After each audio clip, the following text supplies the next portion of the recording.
Saludos, apreciado amigo y hermano. Bienvenido a un estudio más de esta serie titulada Administrar para el Señor hasta que Él venga. Hoy vamos a hablar sobre la responsabilidad que tenemos hacia los pobres, hacia todas aquellas personas que están a nuestro alrededor. Para comenzar, vamos a orar y vamos a pedir la bendición de Dios para este momento. Vamos a orar. Maravilloso Dios, vamos a abrir tu palabra en esta hora. Vamos a tomar tiempo para estudiar algunos consejos bíblicos y prácticos para nuestro crecimiento espiritual en el área financiera. Gracias porque nos escuchas. Quedamos en tus santas manos. Lo agradecemos en Cristo Jesús, tu Hijo amado. Amén.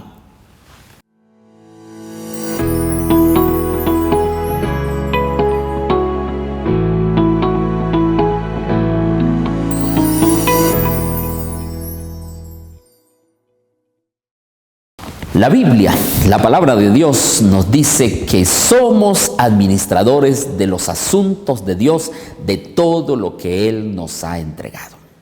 Y hay suficientes pasajes bíblicos en la Escritura que nos muestran claramente cuál es nuestro rol como mayordomos y como administradores de Dios.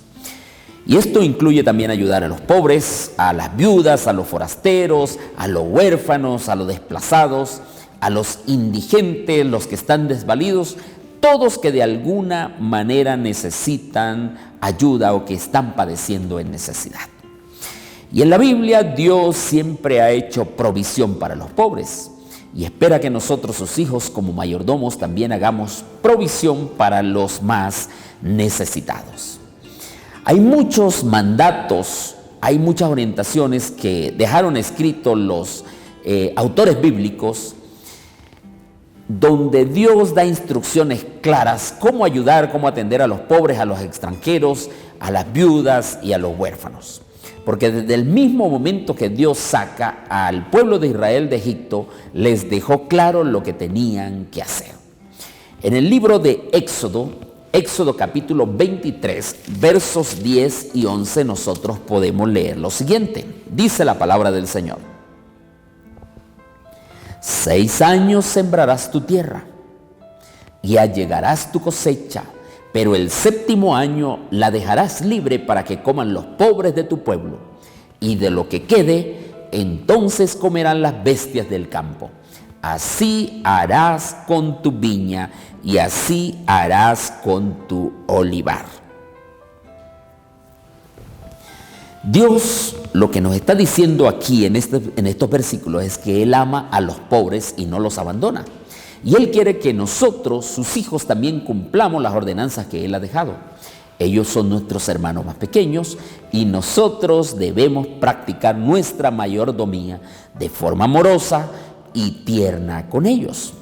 Ahora, nosotros debemos aprender y a conocer que nuestra participación va más allá de lo que es simplemente proporcionar algún alimento o darles algunas monedas. Esto implica una acción de desprendimiento del corazón, una acción de empatía, para comenzar entonces a practicar la generosidad y la misericordia con todas aquellas personas que están necesitadas. El libro de Deuteronomio capítulo 15, versículo 11, también nos dice lo siguiente. Deuteronomios 15, 11. Dice la palabra del Señor. Porque no faltarán pobres en medio de la tierra. Por eso te mando que abras tu mano a tu hermano, al pobre y al menesteroso en la tierra. Los pobres siempre estarán con nosotros. Y por la realidad de este mundo, cada vez vamos a encontrarnos más pobres a nuestro alrededor. Pero Dios quiere que de los recursos que Él nos ha dado, nosotros también saquemos una parte para ayudar a estas personas que están en necesidad. Debemos abrir nuestras manos, debemos desprendernos de una parte de nuestras finanzas para poder ayudarles en sus necesidades. No podemos perder de vista este asunto que es muy importante. La Biblia también en el libro de Proverbios capítulo 28, versículo 27, Proverbios 28, 27, también nos habla en relación a este sentido. ¿Qué dice la Biblia en el libro de Proverbios? Dice allí que todo aquel que promete o que presta ayuda al pobre no tendrá pobreza. Es decir, Dios va a dar bendición a toda aquella persona que atiende su llamado y que se preocupa por sus hermanos más pequeños.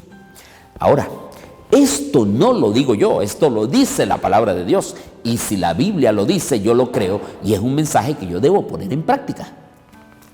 Por eso es que el libro de Salmos, capítulo 41, versículo 1 dice: bienaventurado aquella persona que se ocupa del pobre, se preocupa del pobre, porque Dios lo va a librar en el día malo. Ahora, ayudar a este grupo de personas no es solo una acción. Dios lo solicita y quiere que como sus mayordomos, como sus administradores, nosotros pongamos en práctica estos mandatos. Porque hacerlo es seguir el ejemplo de Jesús y es obedecer sus mandamientos. Por eso es que Mateo 25, 40, ¿qué es lo que dice? En cuanto lo hicisteis a uno de estos más pequeños, a mí lo hicisteis. Allí está claramente bien definido este asunto. Y Jesús es el modelo perfecto que nos enseña sobre cómo nosotros debemos actuar con los recursos que tenemos para ayudar a los más necesitados, ayudarles en sus necesidades.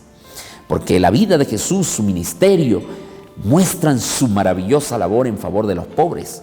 Él trajo alivio espiritual y material a aquellos que más los necesitaban. Ahora, en los tiempos bíblicos, en los tiempos de Jesús, los pobres generalmente eran menospreciados. Los funcionarios que recaudaban impuestos, pues los menospreciaban porque ellos no tenían cómo pagarle sus impuestos. De paso, eran impuestos elevados. También eran menospreciados por los comerciantes, por sus propios vecinos y por otras personas también de la sociedad. Era muy difícil en ese tiempo ser pobre, igual que quizás es difícil en este día para muchas personas que tienen muy escasos recursos y que a veces son menospreciados. En aquellos tiempos se pensaba que la pobreza era una maldición de Dios y que ellos eran pobres, por lo tanto eran culpables de la desgracia que les estaba ocurriendo. ¿Qué mentalidad tenían aquellas personas? Así que con este tipo de pensamiento eran muy pocos los que se preocupaban por los pobres y su situación era entonces miserable. Pero el amor de Jesús fue mucho más allá. Es una de las grandes evidencias que encontramos en la Biblia en relación a su ministerio. Y como este era el pensamiento de muchos líderes, pues ellos se olvidaron de la profecía del libro de Isaías, que hablaba de un siervo sufriente, un siervo que traía consuelo, un siervo que traía esperanza a los más desprotegidos. Y ellos esperaban un Mesías que los libertara del yugo romano. Y entonces no tuvieron presente que el libro de Isaías, capítulo 61, versículo 1 y 2, tenía un mensaje poderoso. Vamos a leer este mensaje que dice el libro de Isaías 61, 1 y 2. ¿Qué dice la palabra del Señor? Dice: el Espíritu de Jehová, el Señor, está sobre mí, porque me ungió para predicar buenas nuevas a los pobres. Me envió a vendar a los quebrantados de corazón, a publicar libertad a los cautivos, a los presos apertura de la cárcel, a proclamar el año de la buena voluntad de Jehová en el día de venganza de nuestro Dios, y a consolar, dice allí finalmente, a todos los enlutados. Estos versículos, apreciado hermano, apreciado amigo, denotan claramente la misión salvífica que Jesús tenía para con todas aquellas personas menospreciadas por la sociedad. Las prioridades de Jesús eran muy claras. Allí estaba la atención, la sanidad espiritual y la atención y también la sanidad física. Por eso es que se mencionan los pobres, se mencionan los cautivos, los presos, los enlutados que habían por diferentes circunstancias. Y esto nos dice que nosotros también tenemos una tarea muy importante que cumplir con aquellas personas que están a nuestro alrededor. hay que llevarles un mensaje de esperanza, un mensaje de salvación, un mensaje de confianza, un mensaje donde ellos encuentren una solución para sus necesidades. Tenemos que llevarle fortaleza. Y eso fue lo que hizo Jesús por todos aquellos que lo buscaban. Pero sabes, apreciado amigo, esto no va a ser posible a menos que miremos a estas personas como nuestros hermanos más pequeños, esos hermanos que necesitan de nuestra ayuda. Para hacer esto hay que aprender a desprendernos de nosotros mismos para poder ayudarles en sus necesidades. Veamos el caso del joven rico. Y es bien interesante este caso, porque la Biblia nos da lecciones importantes en relación a su actitud. ¿Qué pasó con el joven rico? Cuando Jesús le dijo que tenía que desprenderse, que tenía que hacer su parte para ayudar a los pobres, entonces como él estaba interesado en las cosas materiales, tuvo un problema. Jesús estaba interesado en este hombre, en su vida espiritual, y él vino y le dijo: Jesús, ¿cómo hago para obtener la vida eterna? Pero como estaba pegado a sus riquezas, no tenía un fiel concepto claro de lo que significa ser un verdadero mayordomo para Cristo Jesús. Y Jesús le dijo: bueno, mira, tienes que guardar estos mandamientos, y se lo fue mencionando por uno, y le dijo: yo sé, esto lo he guardado desde mi juventud. Pero Jesús, con tierno amor, se quedó mirándolo y le dijo: una cosa te falta. Una cosa te falta. ¿Y qué le faltaba? Anda, vende todo lo que tienes y dalo a los pobres y tendrás tesoro en el cielo. Por eso es que el versículo 21, allí dice del capítulo 19 de Mateo, dice: si quieres ser perfecto, anda, vende todo lo que tienes, dalo a los pobres y tendrás tesoro en el cielo. Y luego le dijo: y ven y sígueme. En otras palabras, Jesús le estaba diciendo: si quieres ser completo, si quieres alcanzar la madurez espiritual, quieres heredar la vida eterna, tienes que hacer algo con los pobres que están a tu lado. Porque tú estás enfocado solamente en tu dinero, en almacenar, en tener, en suplir tus propias necesidades, pero te estás olvidando de los que están a tu lado, los hermanos más pequeños. Y a nosotros Jesús no nos pide, como al joven rico, que vendamos todo lo que tenemos y que comencemos a regalarle el dinero a los pobres. No. Pero en el contexto de la historia, el dinero era el Dios de este joven. Y aunque la respuesta de Jesús puede parecer bastante severa, él sabía que esta era la única esperanza de salvación que el joven rico tenía. La historia sigue diciendo que él se fue muy triste porque amaba su dinero. Y en la Biblia nunca más volvimos a saber, o nunca sabemos qué pasó con este joven, pero prefirió las cosas terrenales antes que la vida eterna. Jesús ya lo había dicho claramente. Él había expresado este concepto de lo que significa colocar a Dios en primer lugar. Él había colocado y había dicho: donde esté vuestro tesoro, pues allí también estará vuestro corazón. Ahora, ¿cómo usted y yo, apreciado hermano, podemos ayudar a los pobres? ¿Qué quiere enseñarnos la Biblia en relación a todo esto? ¿Cómo podemos desprendernos para ayudar a estas personas en sus necesidades? Lo primero es que tenemos que sentir deseos de participar y ayudar. Si esto no está en la mente, hay un problema. Pero este deseo debe estar acompañado de una acción. Hay que salir y hacer algo por quienes están a nuestro alrededor. Esto podemos hacerlo de forma personal o de forma grupal, en la iglesia o como familia. Pero este deseo tiene que ir acompañado de una acción. Y no es cuando vamos en el carro sacar 2, 3 moneditas o una monedita y darla a aquella persona que está allí en el semáforo pidiendo dinero. No, esto implica ir más allá. ¿Forma parte de? Sí, pero hay que avanzar un poco más. Segundo, aparta un fondo, bien sea una cantidad específica de forma semanal, de forma quincenal o mensual, para ayudar a los pobres. Quizás también puedes apartar un porcentaje. Comienza con algo pequeño, pero que sea una parte fija para ello. Te coloca allí un pote o algo y dice, este dinero, estos 100,000, 50,000, o con lo que el Señor coloque en tu corazón, esto lo voy a apartar para los pobres. En tercer lugar, tenemos que pedirle a Dios que nos dé amor y empatía para ayudar a esas personas que están a nuestro alrededor. Y esto tiene que ver con aprender a administrar los recursos que Dios nos ofrece.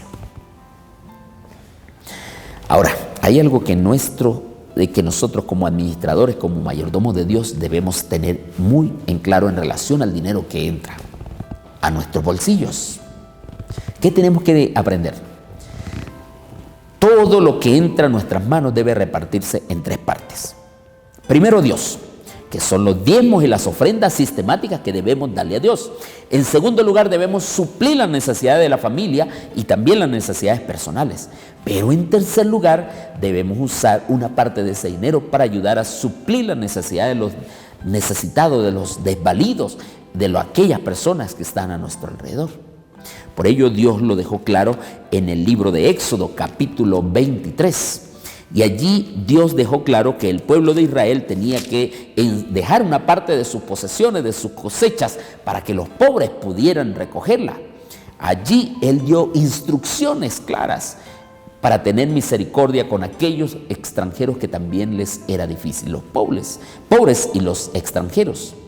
Allí claramente Dios estaba pidiendo que hay que dar una mano de ayuda a toda gente, a todas aquellas personas que están a nuestro alrededor, que tienen necesidad, incluso aún a nuestros enemigos. Ahora, el mayor problema que a veces nosotros tenemos tiene que ver con el dinero. Porque quien tiene mucho quiere tener más y se olvida de los que están a su alrededor. Y el que no lo tiene, pues busca tenerlo para suplir su necesidad y también se olvida del que está a su alrededor. Así que tenemos que tener claro que todo lo que entra en nuestras vidas, el dinero sirve para un propósito específico. Dios, necesidad de la familia y también para ayudar a otras personas. Ahora, no vayas a usar el dinero del diezmo para ayudar a los pobres, porque el diezmo no es un fondo para pobres. La ofrenda que prometemos a Dios tampoco es un fondo para pobres. Lo que sí es fondo para pobres es el dinero o la ofrenda, la parte que usted y yo hemos designado para ayudarles a ella. Recuerda, todo lo que viene a nuestras manos tiene que repartirse en 3 partes. Diezmo y ofrendas, primero Dios, eso debe ser claro, y las ofrendas deben ser sistemáticas. En segundo lugar, yo debo proveer para la necesidad de mi familia, para mis necesidades, y luego también sacar una parte para suplir las necesidades de los desvalidos o para ayudar a suplir sus necesidades de aquellas personas que están a nuestro alrededor. Pero quizás alguno pueda estar pensando y dice, bueno, pastor, pero la Biblia habla de un segundo diezmo y esto se usaba para darle comida a los pobres y todo lo demás. Pues déjame decirte que el segundo diezmo que habla la Biblia, la palabra de Dios, era una contribución que los israelitas destinaban para suplir los gastos religiosos de la familia y para suplir las necesidades de los pobres que estaban entre ellos. Usted busca el libro de Deuteronomios, por ejemplo, Deuteronomios capítulo 14, también Deuteronomios capítulo 26, y te van a hablar de este segundo diezmo para los pobres, o también era el diezmo que la Biblia lo llamaba el diezmo trienal. Lea estos capítulos y va a encontrar algunas cosas bien interesantes. Y si quiere ampliar más este tema, pues busca el libro Patriarcas y Profetas. Hay un capítulo que se titula Dios cuida de los pobres, y allí Dios habla claramente del tema del segundo diezmo. Así que te invito para que lo leas, búscalo, y allí vas a aclarar algunas dudas, algunas preguntas relacionadas con el tema. Creo, apreciado amigo, apreciado hermano, que una de las mayores lecciones que nos ha enseñado este tema en este día es que hay algo en común entre el mandato del diezmo y la caridad cristiana. Dios quiere que recordemos que hay que colocarlo a Él en primer lugar, hay que suplir las necesidades de la familia y también hay que ayudar a los necesitados. Te pregunto, apreciado amigo, ¿qué has aprendido hoy de la palabra de Dios? ¿Cómo puedes ponerlo en práctica? ¿Qué puedes hacer por tus hermanos más pequeños que están a nuestro alrededor. Recuerda que Mateo capítulo 25, allí a partir de los versos 35 hasta el 46 nos dice que nosotros ayudamos a Cristo cuando nos preocupemos por aquellos que están sufriendo. Porque Jesús dice allí, en cuanto lo hicisteis a uno de estos mis hermanos más pequeños, a mí lo hicisteis. Dios quiere hablarnos en este día. Dios quiere enseñarnos lecciones prácticas, que ayudemos a los hermanos menores que están a nuestro alrededor. Así que pídele a Dios en este día que te ayude a poner en práctica estas enseñanzas. Te invito para que compartas este material también con tus amigos y familiares. Sigue creciendo cada día en Dios. Sigue siendo un miembro de la familia celestial y aprende a administrar lo que Dios te da. Recuerda que tenemos que ser administradores del Señor, fieles administradores hasta que Él venga. Que Dios te bendiga en este día.